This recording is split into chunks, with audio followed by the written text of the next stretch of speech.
मेरे भाइयों, ये 5th जनरेशन वार का एक वार है। एक वार उन्होंने कहा ये जब भी जीतते हैं ना, इस वजह से नहीं जीतते बड़े ताकतवर हैं, बड़ी तलवारें हैं, नहीं, इनके पास एक मेन ताकत है। मेन ताकत एक है, वो ताकत पता कौन सी है? वो है ईमान की ताकत। ईमान की ताकत।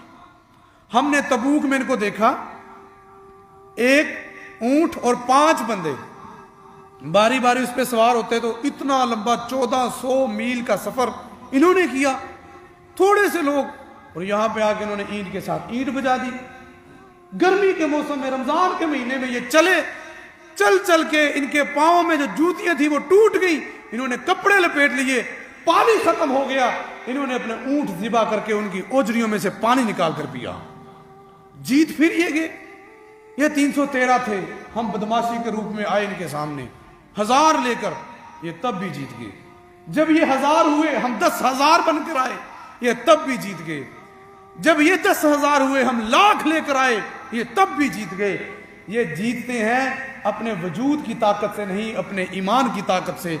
अब ऐसा वार किया जाए, अब ऐसा हथियार आजमाया जाए, अब ऐसी जंग की जाए कि इनका सबसे ज्यादा बड़ा जो हथियार, इनकी जो सपोर्ट वो ईमान की है, उसे जमीन बोस कर दिया जाए।